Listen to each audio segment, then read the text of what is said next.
As you probably know by now, I'm Mary Diojala, Conference Program Director for our Data Summit Connect. It's been a great 2 days. We've learned a lot, at least I've learned a lot. I hope the rest of you have as well. We've heard some great talks. We've had some revelations about technology, about ways of working, about the past, the future. It's really been exciting, at least for me. So we are now at the end of the conference, but we still have our most miraculous closing keynote speaker, John O'Brien, CEO and Principal Advisor for Radiant Advisors. And Radiant Advisors is an independent research and advisory firm. It delivers practical, innovative research, thought leadership, and these are the kinds of things you need to transform organizations into data-centric industries. So John's actually, I think, been to every single Data Summit conference. He is absolutely wonderful at summarizing what's been going on and looking ahead at what is yet to come. So for his closing keynote here today, he's going to talk about shifting to business outcomes that drive data and analytics strategies. So John, please go ahead. Oh, well, thank you, Mary Dee, and thanks everybody for joining our closing keynote session here. Like Mary Dee is saying, this is a chance to recap, look at things. I've been in and out of some of these sessions.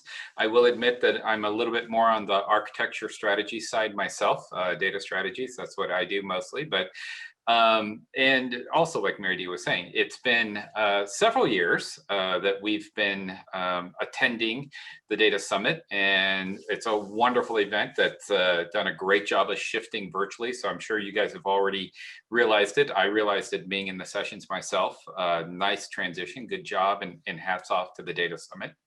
And of course, I am going to hope that our next one is in person, and we get to be together again, if you will, because so much of that on their exhibit hall or in and out of sessions or in the lunch areas, meeting, chatting, talking to peers is so much part of the event experience as well. But they captured everything else that was in the event for sure.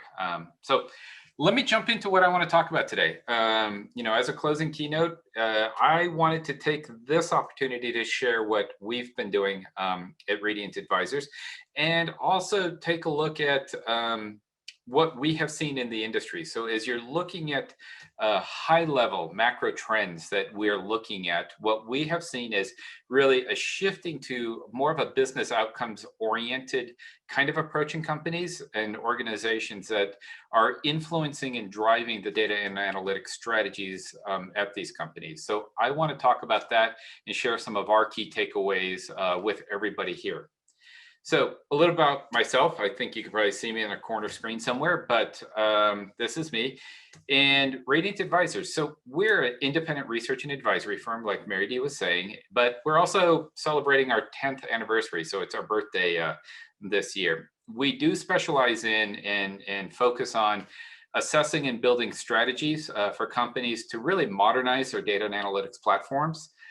As you can imagine, modern architectures, infrastructure, cloud migrations, analytics of all forms and delivery, that's what we help companies put together and execute on and deliver into the business. So we did see our clients and everything we track go through some big changes like everybody did, but in a different kind of perspective from last year.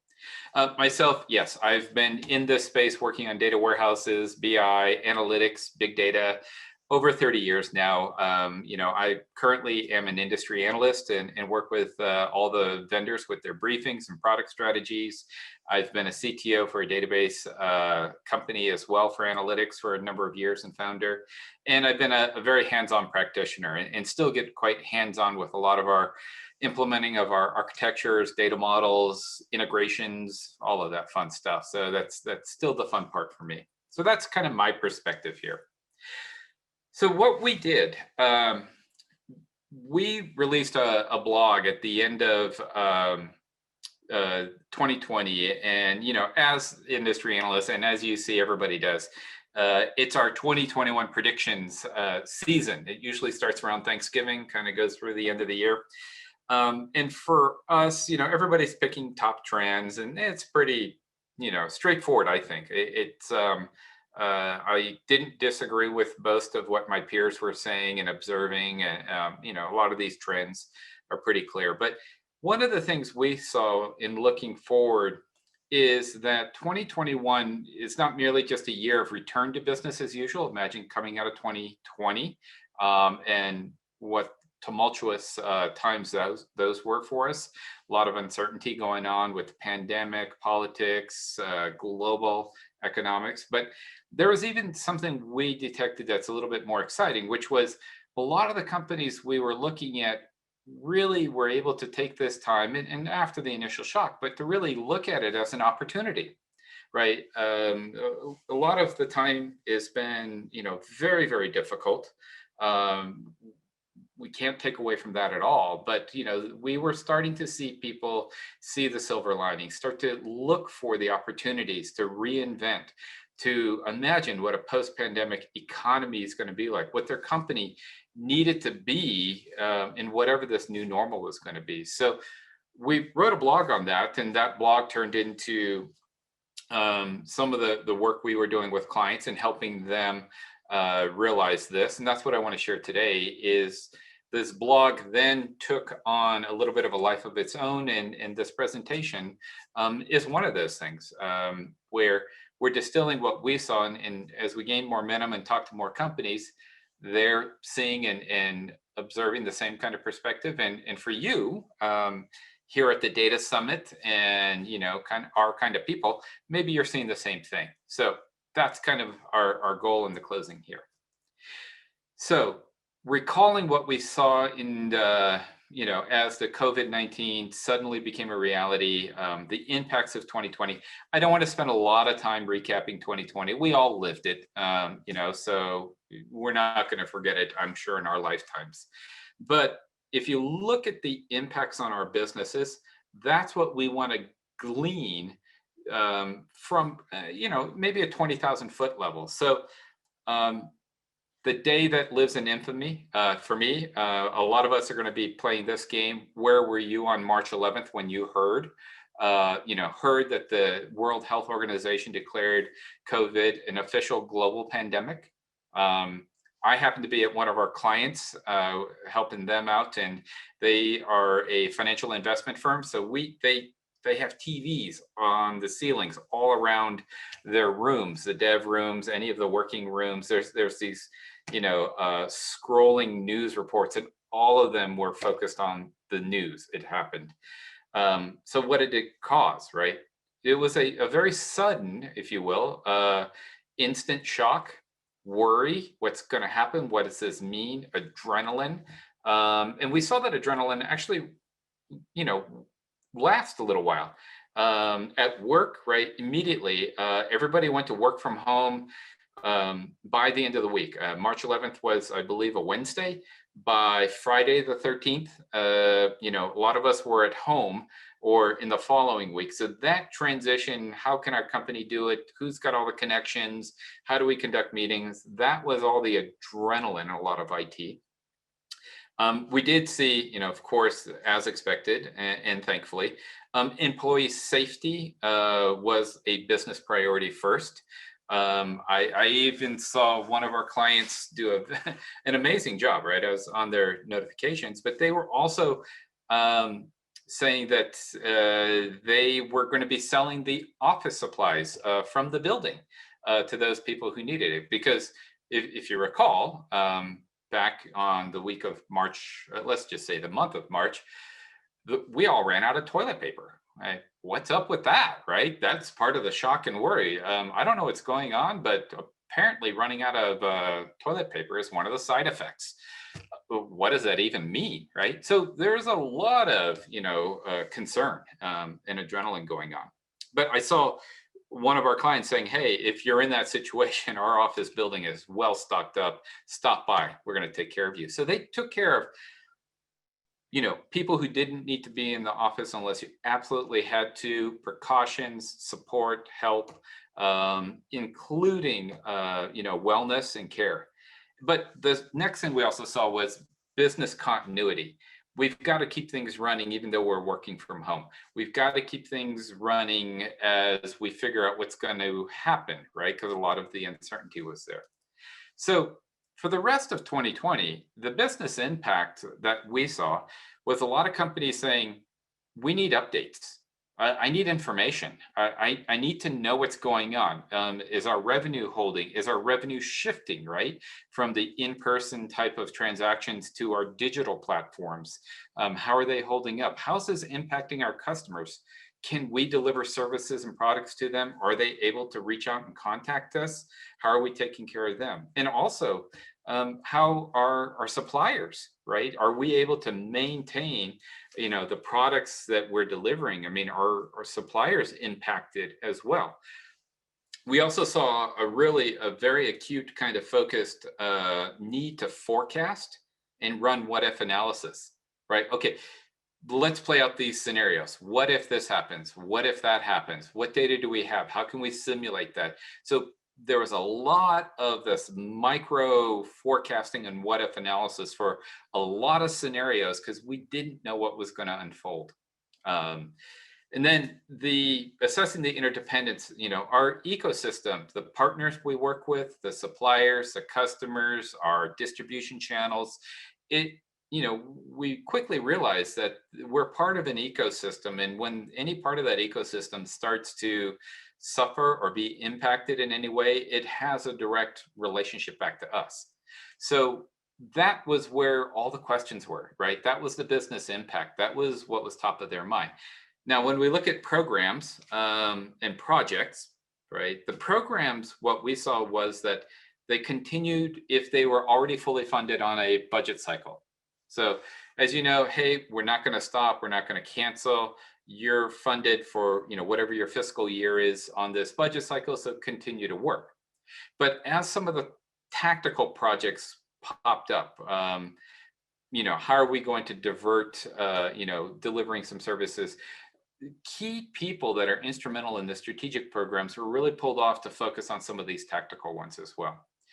Spending did slow, but business outcomes were required because a lot of it is like, hey, you want to spend money to do this project, that's great, but what is the business benefit or outcome from this? So that's what we kind of lived through, the ups and downs, the first wave, the second wave, the surges, the unknowns, if you will, right? It was quite the roller coaster, realistically.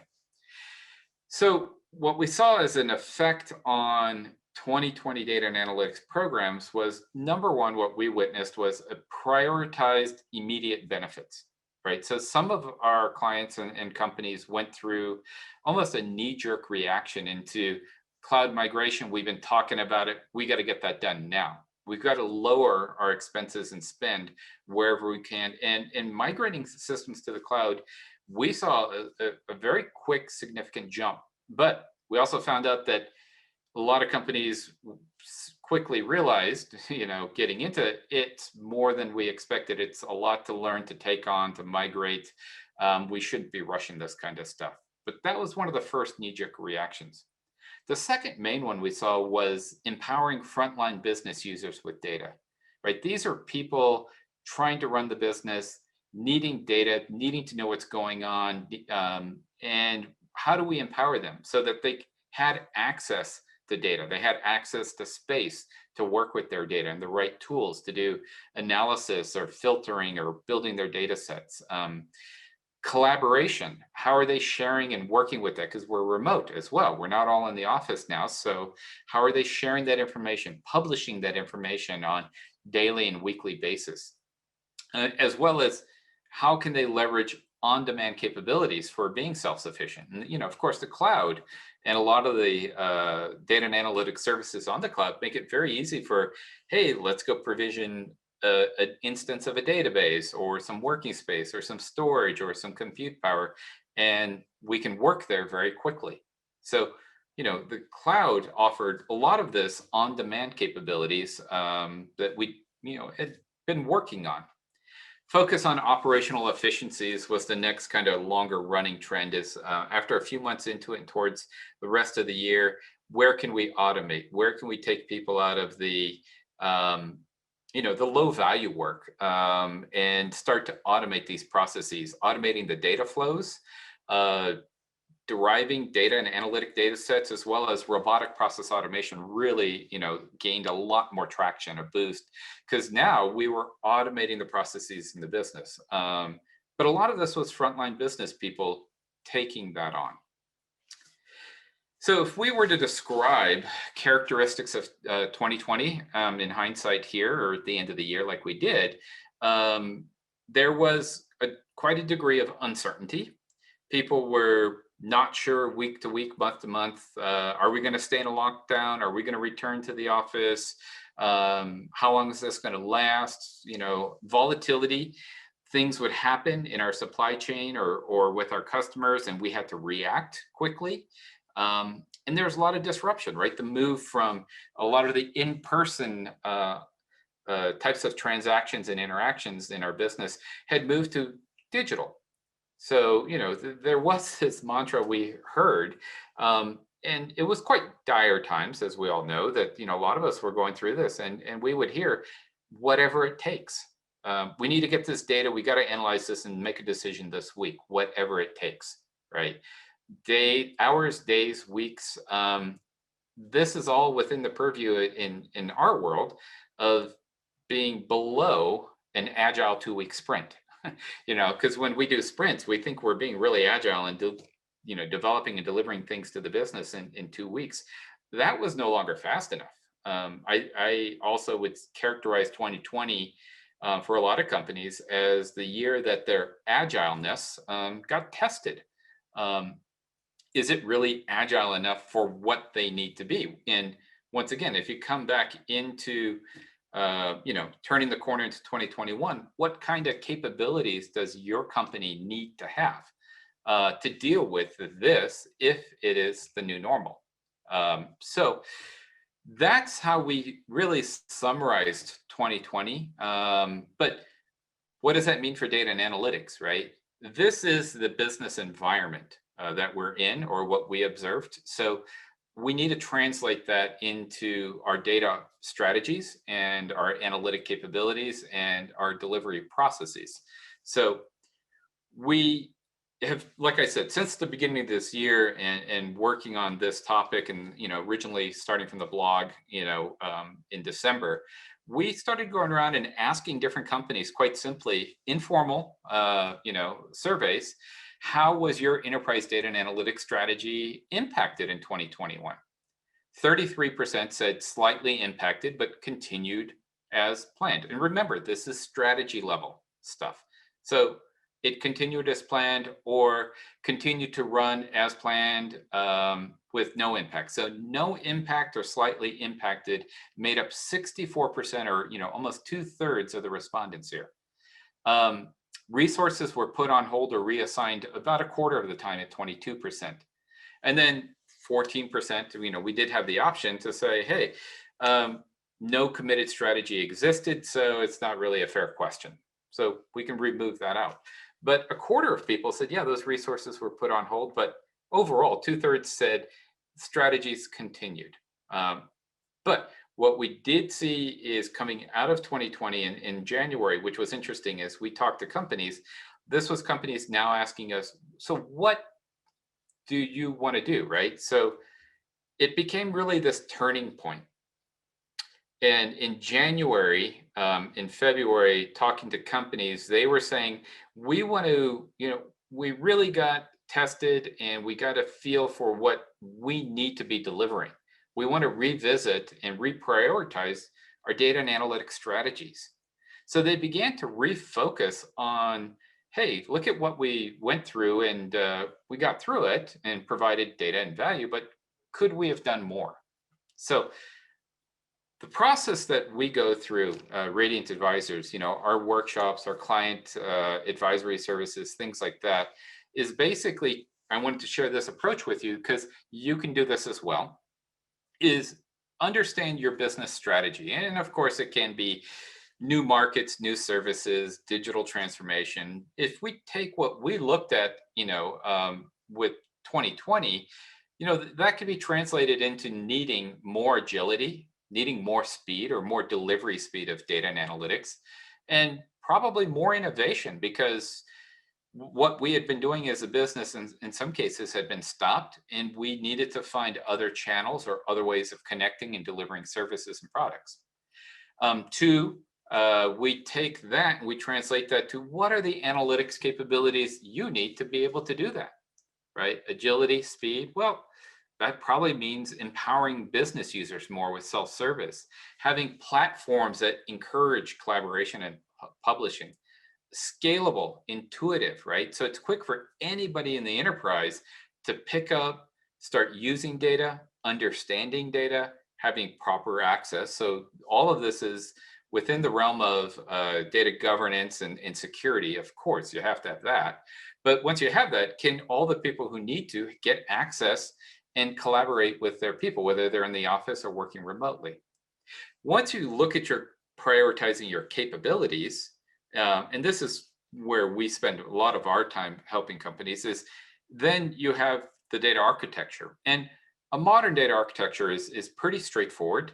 It's by no means easy. It's not like the hub and spoke world that we used to have, but it is straightforward. Now, it is also like boiling the ocean. So the key there is prioritizing. What are you going to prioritize for business value, business impacts, right? There is no more go off and do architecture for a year and come back. So prioritizing in the architecture, things that were low code and no code, those are some of the things we picked. Data ingestion and connectors, we saw that.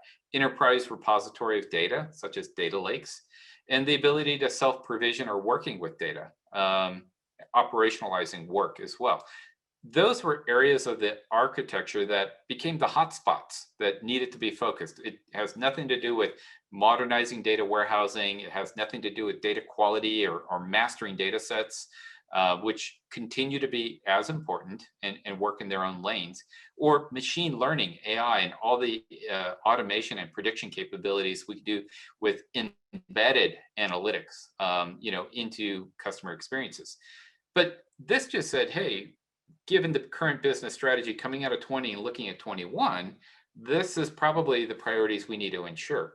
And then from that, you drop into what is my data infrastructure, my modern data infrastructure going to be? What tools and technologies best align to the capabilities that my architecture needs to deliver to the business? So this is the process that we follow when we work with clients and develop their strategies and their architecture roadmaps. It's a very quick overview here, but I wanted to explain the thought process, because what we did was we translated uncertainty, volatility, and disruption to business terms, to agility, speed, and innovation. And if you think about it, we could actually go one step further and say, if you have agility, if you have speed to deliver things, if you have the ability to innovate, right? The innovation process is a huge trend within a lot of companies. Innovating, moving through, having speed, having the agility, you've really developed or supported your business to become highly resilient as a business. And that's ultimately what they're looking for. So when you look at this, we want to deliver resiliency. We want people to be empowered to work with data, right? We can say with data and analytics because that's our space. We want distributed groups to work independently, but still work consistently. And we want this to be scalable throughout the enterprise and for all the resources. So when we define resiliency, a lot of companies, people will say, hey, that makes total sense. But how do you translate that into an architecture, right? How do I actually act on that? And so we updated, if you will, our enterprise analytics capabilities framework in the first quarter to reflect this. And yes, we have all these different blue boxes here of layers of capabilities or data architecture, data integration, and a lot of these were all being touched on at the data summit this week, which was great. But we have 3 swim lanes for analytic capabilities, and we've always said there's been a BI and reporting that helps run the business, have the metrics, know what's going on, have goals, achieve those goals. And then on the right hand side, we have, data science analytics and machine learning, AI. That's really enabling a lot of prediction capabilities, probabilistic analytics, and automation, right? So in complex business situations where we can use ML rather than rules based on the left hand side. But what we found was in the middle, because we always, have watched and tracked for years that the self-service data analytics space was going to deliver a lot of data culture, data community, right? A data literacy of your company. What we found is that it actually became the thing that drove the BI and reporting to be faster, and it drove data science and ML development to be faster. So we talk about multimodal analytics, and we say, how are you going to deliver business intelligence, self-service data analytics, data science, and machine learning into the business? Because they need all of these forms of analytics with where you can leverage common data foundations and then specialized ones as well. So for us, we've had this modern analytics lifecycle. It's really a 7-step process, pretty straightforward. But the key here is that it takes a perspective from the business user, right? Any person who sits down in the business to make a decision, to understand something, to decide what to do. When we do that, there's a business need. I've got to discover what data do I have. I need to connect to that data, explore it. Is it valid? Is it something I can use? I want to prep, enrich that, integrate it. And a lot of these cycles are that fast, iterative. How do we do this 99 times, not once or twice, right? We use the modern analytics lifecycle to say, if you really want to enable somebody in the business, what you want to do is be able to remove the friction out of this. Does your data architecture and your platform capture business needs, right? There are technologies, whether it's Jira, Confluence, things like that. Discover data. Oh, these are like data catalogs, right? Figure out what's out there, understand how it's being used. Connect to the data, right? Profiling, data prep tools do this. Develop the models, data science platforms, visualize, collaborate this, your outputs, and then we operationalize and deploy it. In each of these, you want to see if you can remove the technology friction and have more of a platform where somebody can sit down and go through all 7 steps, or go from step 1 to 2, 1 to 4, 1 to 6, and then start over iteratively as fast as they can. So that's our guide. But what we found after 2020 was the fact that if we said that it wasn't just a business analyst, but maybe it was a business analyst and a data engineer, the inner track here said, yeah, the business analyst and data engineer we saw in sprint meetings at companies would work together to define the business needs. We had context, we had drive, which allowed us to discover what's the appropriate data. Connect and explore that. That was more the business analyst could do that. But when you come into engineering data pipelines, your data engineer could do that, visualize, collaborate, back to the analyst looking at the outputs.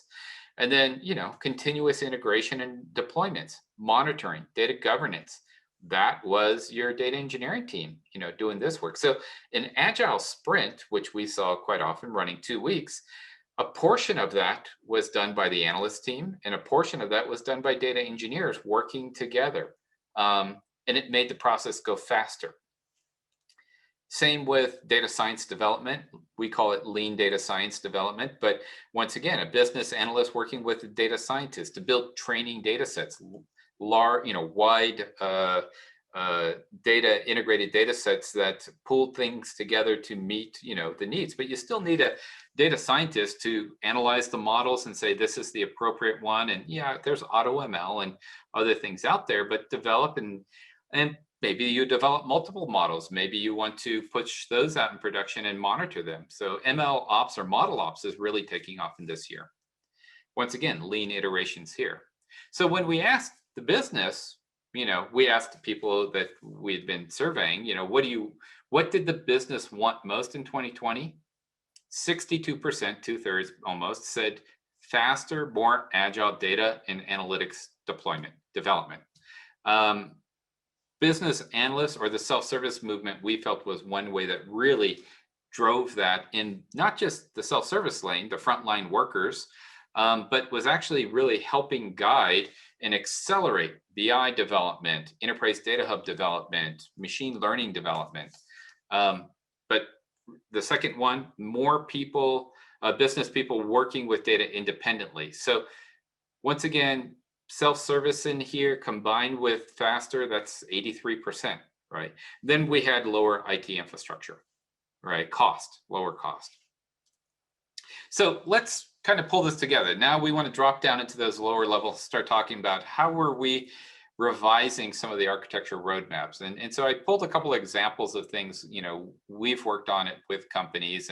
And so I even left in some of the vendors that they were using, so that you get a feel for, this is, here's the flow of data ingestion. Now, what we found was if we wanted to prioritize data ingestion and data access, because we saw that as a priority, saying, hey, we need to focus on parts of the data flows that really were driving getting data to users to figure out what's going on. And if that was our theme in 2020, it had us focusing on those areas of data enablement and data ingestion. So this is a high level kind of, look at technologies. This is just as an example, this one client was an AWS customer. We do this equally in Azure and Google platforms as well.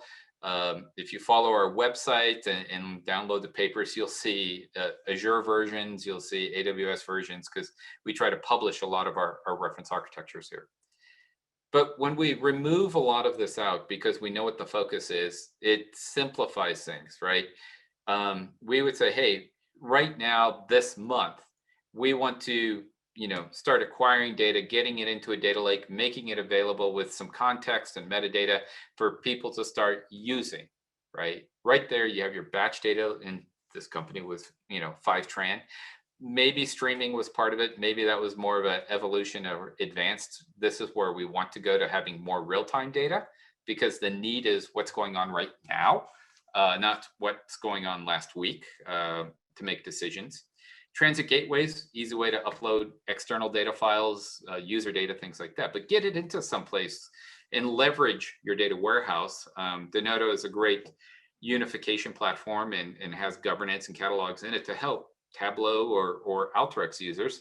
Once again, that's what these clients were using in their tools, to drive data enablement. But the goal here was to simplify it so that you could focus and deliver things quickly.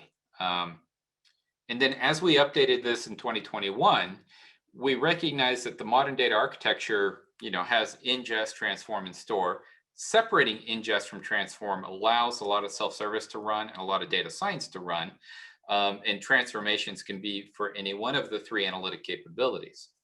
But we focused on agile, scalable, connector-oriented data ingestion. It could be data replication technologies that are leveraging CDC, and you just really administrative-driven. Get a request for some data at lunch, they should have it by the afternoon. That's what we're talking about.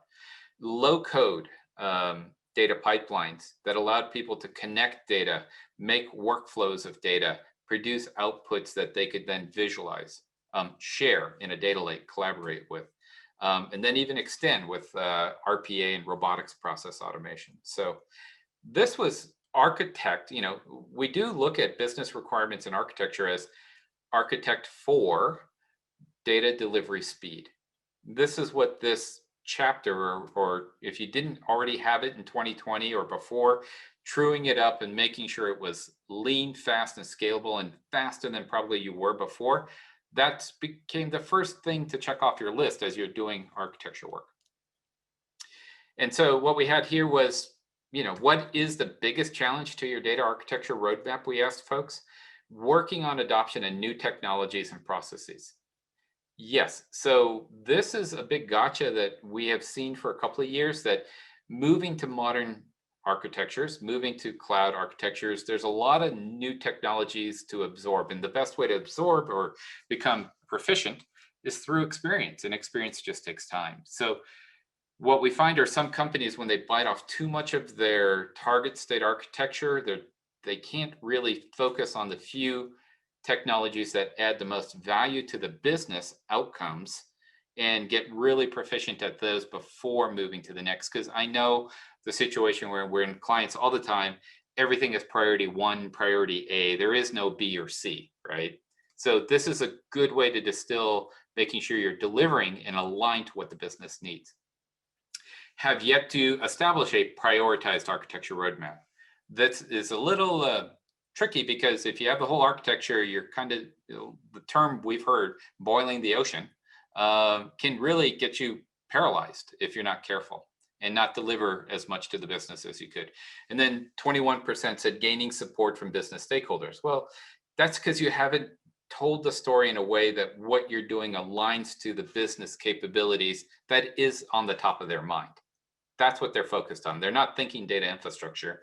They're thinking, how do I go faster? How do I make a decision today?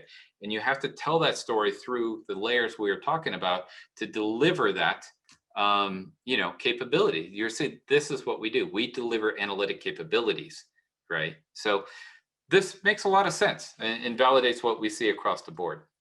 So to wrap things up, as a closing keynote, I hope this kind of resonates with you guys and has some key takeaways. But really, are you able to recognize and prioritize your business needs in the language of analytics and architecture? Is your data and analytics architecture still relevant? Were you on a plan last year and continued to work as planned? But does it need to be retuned up in the ways we talked about today? Or, hey, you're delivering and everything with the business is not exactly the same, but still on mark. Great. Can you reprioritize your strategy and roadmap to support the business goals and outcomes in 2021? And as we look at the macro here, since we are staying on top of things, 2020 we know is what it was. 2021, opportunistic. People are looking at it like, hey, let's really position and get ready to take off in any direction that happens, really. Well, this will continue to evolve, and you're going to have to keep checking on your business alignment, because I've actually been tracking and hearing people talking about 2022. There's still this new generation of pandemic life. We know that there are certain parts of the world that need more help as we're starting to do better on our own here in the US. But how are variants going to move around? Are we going to go back into a semi-lockdown? Is this hybrid of, work from home or not? How is that? So people don't really know how 2021 is going to play out, but they know they need the, ability to be agile. But people are saying, yeah, 2022, some of this will solidify and we'll have a better look. So let's think there. So we already have companies talking about 2022. So I'm going to wrap up here. If we have a question or two, Mary D, that'd be great. If you have any questions or thoughts, feel free to email me. We can either set up a time and chat about it, or maybe we can answer it in emails. But you can also follow us. We are on Twitter and LinkedIn and everything like that. And our website, if you subscribe to it, also we post notifications to here's what the latest research we're releasing for everybody to read. So with that, I will say stay safe. And everybody, I hope everybody had a great Data Summit experience. And of course, we look forward to the next one. So Mary D, any wrap-up notes? Thank you so much, John. That was very illuminating. I can tell that we have an audience that's data-centric in and of itself, because we do have a question here about your surveys and the companies that you surveyed. So the question was just scrolled off here. I have to go back. But basically the question was, what kinds of companies did you survey? Could you talk about what industries they're in and size? Okay. People who want data, real data, John. Yeah, this was not, like I was also saying, having delivered this presentation at different local chapter events around the country virtually because we like to support the local communities Sure. for data and analytics. So we would throw this into our polls. So it was a spread of any industry. Company size wasn't too specific. So we didn't do any demographics. It was really, polling the audiences, and there could be anywhere from 30 to 50 people per audience. But, these are things like your DAMA chapter meetings or your local data analytics get-togethers where we're invited to speak on, a variety of topics. We just ask that audience, right? So we know they're data-centric people, but I would expect that it's not industry specific, it's not skewed, just having, knowing the audience. And I know that there's some pretty good, medium to large size businesses that are involved with these events. So informal survey. We wanted to just kind of poll the people we were talking to, and maybe we should consider something a little bit more formal as a research project that we would normally do, and actually we do with you guys quite often. So yeah, right, yeah. So good question. Our data folks. Possibilities for the future research. Yeah, indeed. One of the words I kept hearing people say, not just during the data summit, but in general about 2020 was leapfrog. We had to leapfrog because the technology requirements that we had prior to the pandemic simply weren't good enough. Yeah. And we had to suddenly get thrust into this new environment that required a different approach to technology, a different approach to data. At what point in the future have we already leapfrogged and there's no leapfrogging opportunities left? It's interesting. So I think what you're touching on, Mary D, is really the heart of this presentation. Because when we started to sit down and look at this and talk to our companies, the aha moment they were having from 2020, like you said, the leapfrog aha moment, came back to, okay, it was interesting because it was in two areas we saw this. They would say, oh, now we get it. And they were saying that, oh yeah, we've been doing Agile for years. We thought we knew Agile. Then we got tested. Our Agile wasn't anywhere near what we needed in a true Agile mode environment, right? Real world pressures. Hey, this is not a drill. That's what they went through. Number two, a lot of companies were also going through digital transformations. But delivering your services virtually and kind of as a workaround is not thinking truly digital, right? You have to find a way to deliver products and services to your customers without all the existing infrastructure and channels that you used to have in a pure digital way of thinking. And for so many companies trying to evolve into a digital transformation, their digital transformation programs had a wake-up call. It's like, we weren't even thinking this is what digital really means. And they went through the whole year of, oh yeah, we're digital now. We do virtual conferences and we work from home. No, direct to customer engagements, understanding, and being able to maintain that digitally and the way people want it to work, whether it's on their mobile devices or things like that. That was the second aha moment they had. So when you look at these two major mega trends, right, and they're the decade. Moving to a digital format, a lot of companies can look at that. And being more agile, of course, took a whole generational leap in the digital transformation world. But the future companies are resilient companies. And by resilient, they recognize and they're built to experiment, innovate, have a very good process about how to throw out innovations and find out of the 100 and quantify the ROI and look at the value of the assets and say, these 10 get promoted. Out of these 10, these 3 get promoted. But not take a year to do that in weeks, right? And always have hundreds of innovation projects going on. That's what future companies are always going to have to be doing in order to keep up with the world we're all going to live in, with or without a pandemic. So yeah, I think that it's been real eye-opening for a lot of companies and some companies might be sitting back. It's like, oh, it wasn't the case. Well, be a little scared if you weren't going through that. Because if you're in an industry and maybe you think that, oh yeah, it's business as usual, it probably isn't, and you're just not catching it. So Yeah. I would challenge these companies. And when we've gone in, we challenge them with examples of competitors getting disrupted all the time. And they didn't see it coming because they didn't have that mindset. Yeah. Yeah. Yeah.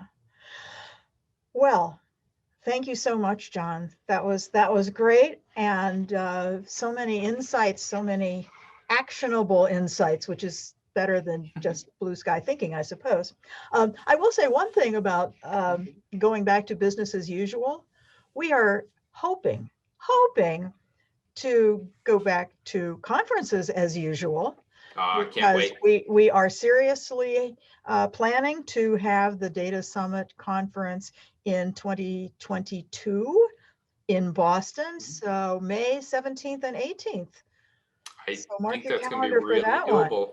And Yeah. we thank you for your insights in your closing keynote, and we look forward to seeing you in Boston next year.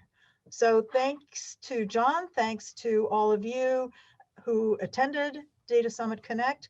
We loved having you. We hope you enjoyed it, and we will see you all next year. Thanks again.